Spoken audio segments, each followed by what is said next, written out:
If your parents got sick tomorrow, would you even know where their money is?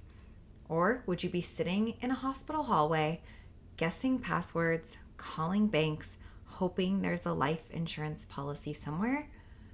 Because I've lived this, and I'm telling you right now, not talking about money with your parents, that's not avoiding discomfort, that's creating a financial emergency.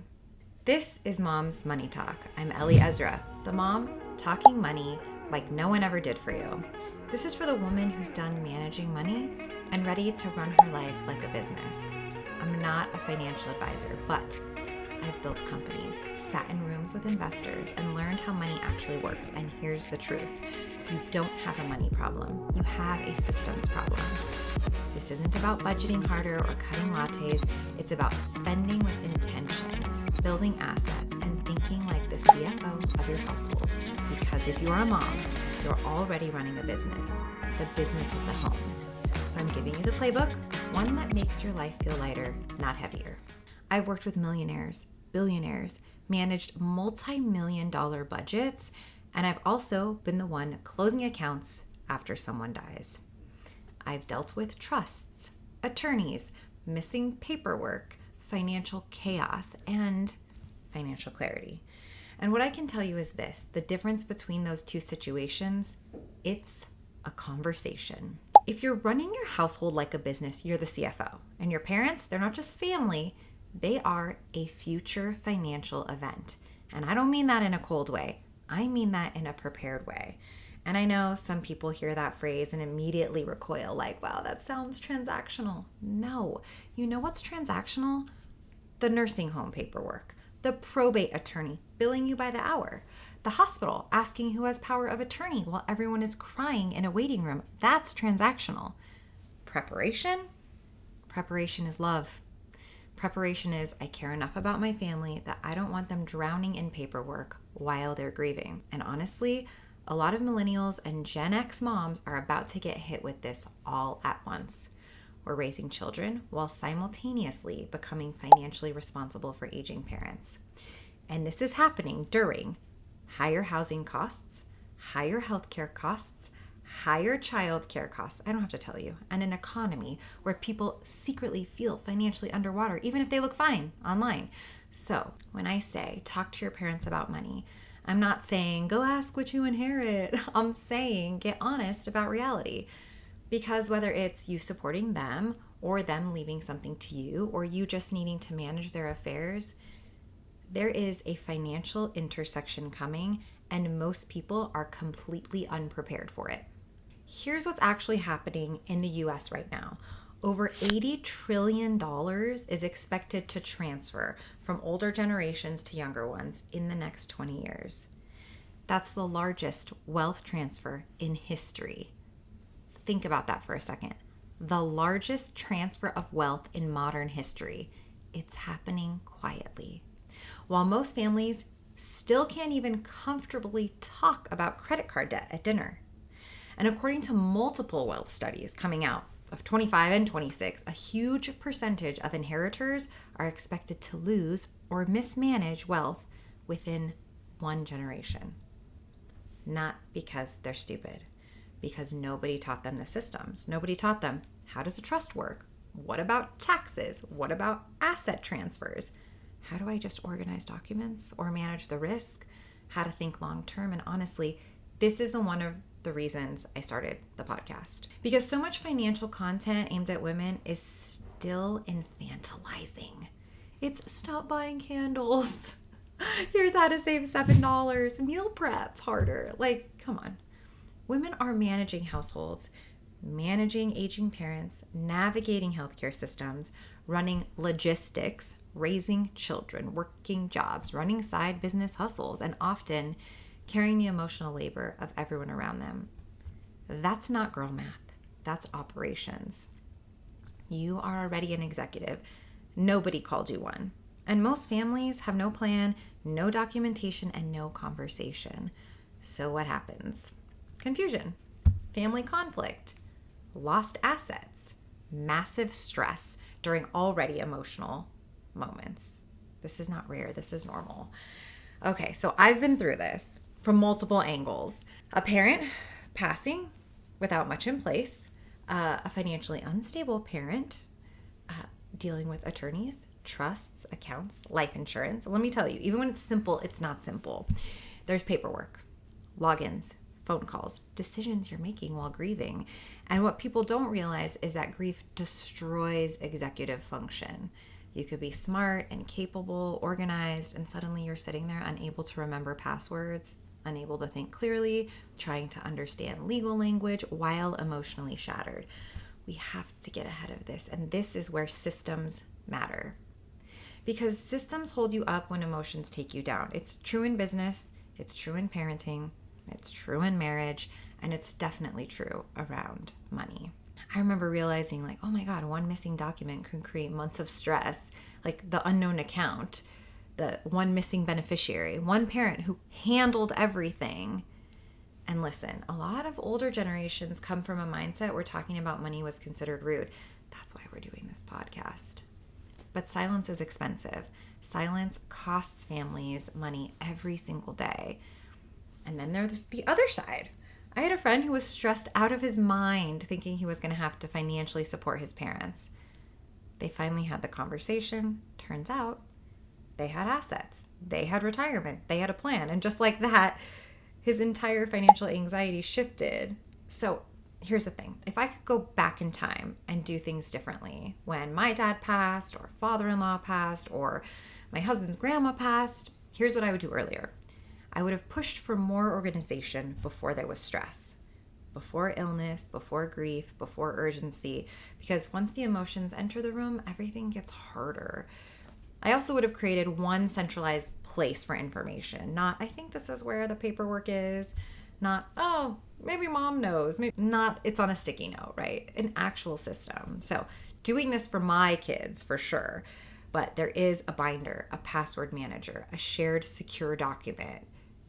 Because chaos, it loves scattered information. So let me ask you this. Would you rather have an uncomfortable conversation now or a financial crisis later? Because you don't get to avoid both. And there's another layer here nobody talks enough about. A lot of parents are not financially okay. Retirement is more expensive than people planned for. Healthcare, more expensive than people planned for. And people are living longer than they expected. And many adult children are quietly terrified.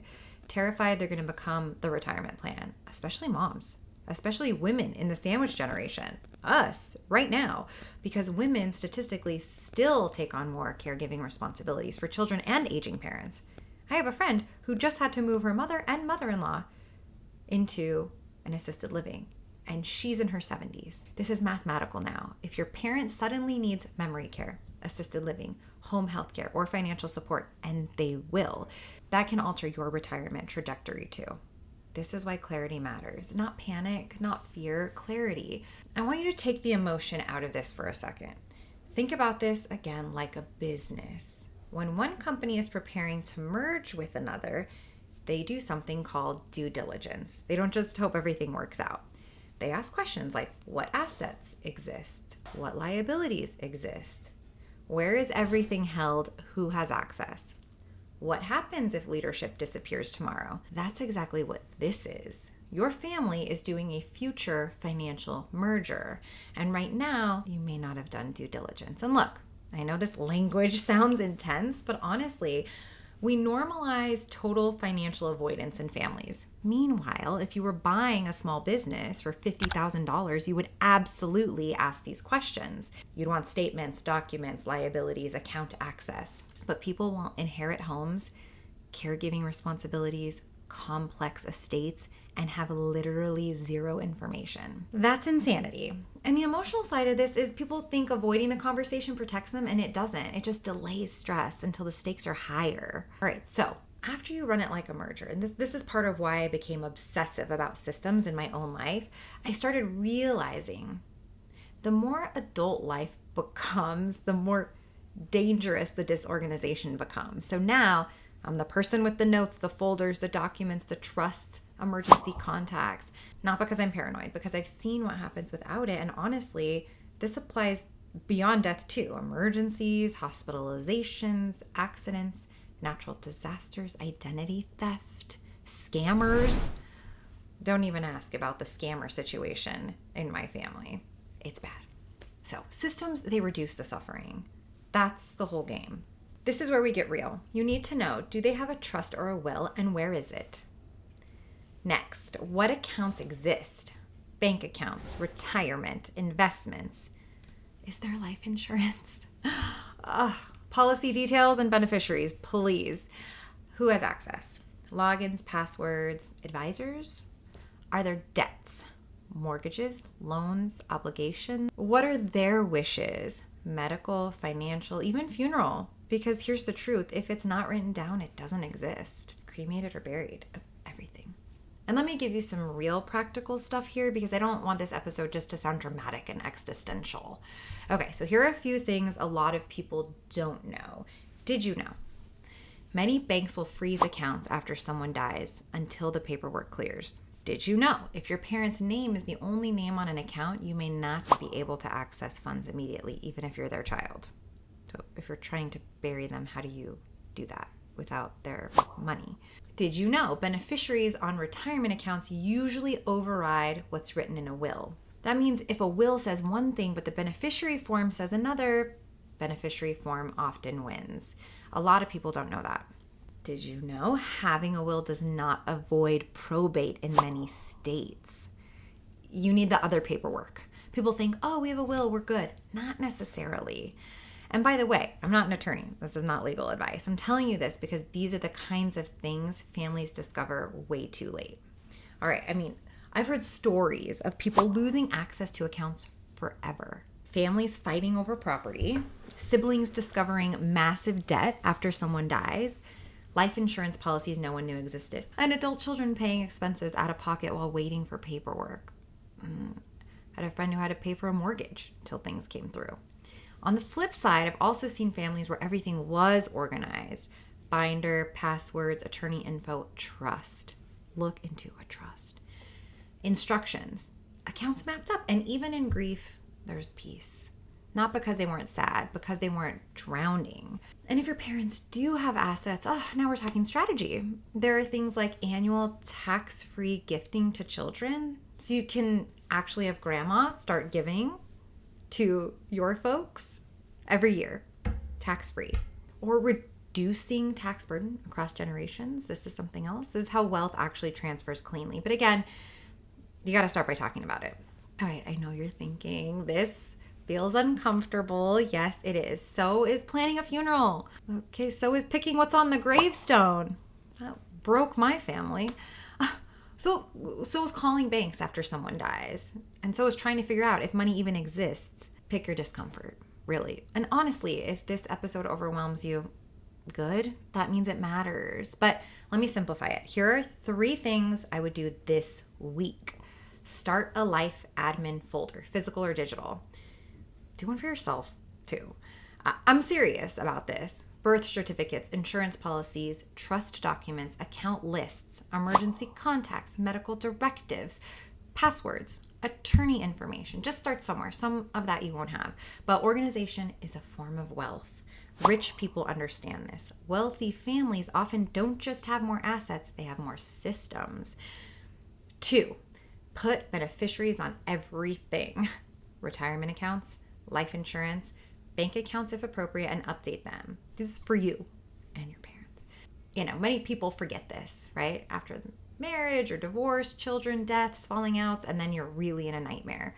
So learn where the money actually is. That's number 3. Not vaguely, but specifically. Which bank, which advisor, which accounts, what debt exists, what subscriptions exist, what bills auto draft, because modern life is automated now. People die and Netflix is still billing them.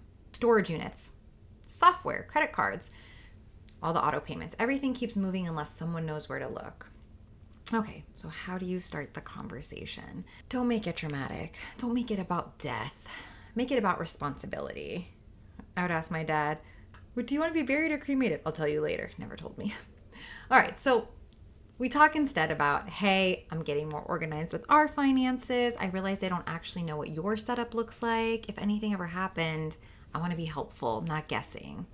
That's it. You're not asking for control of your parents' finances. You're asking for clarity. So, small win. Don't underestimate how relieving this conversation can become. Sometimes you find out things are more organized than you thought. Sometimes your parents already have the trust. Hopefully they've updated it in the past decade or so. Or you find that their financial advisor, or that they have long-term care insurance. Probably something you want to think about. Maybe they've paid off assets. Great. Sometimes a conversation reduces anxiety, and sometimes it reveals problems early enough to actually fix them, which is way better than discovering them during a crisis. So this is what I mean when I say financial wellness is not just budgeting. Financial wellness is reducing chaos. It's reducing friction, reducing emergencies, reducing unnecessary suffering. It's creating systems that make life feel safer. And honestly, that's what moms are usually trying to do all day, every day anyway. We want to create stability and safety. We want to create continuity. So this conversation, this is part of that. One thing I think our generation is finally realizing is this: money is not separate from life administration anymore. Your digital life is your financial life now. Passwords are financial assets. Email access matters. Phone access matters.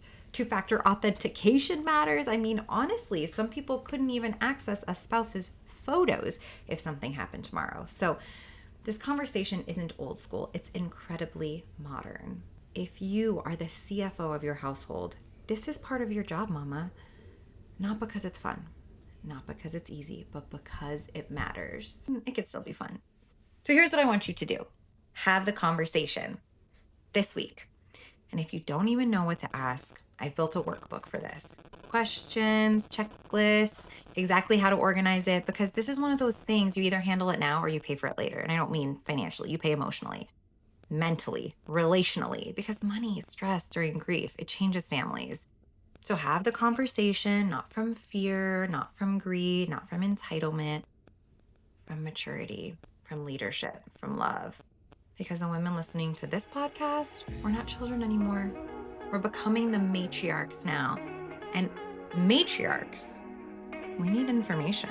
Stop budgeting your life away. Start building something that pays you back. The goal isn't to save money. It's to build a life that money can support.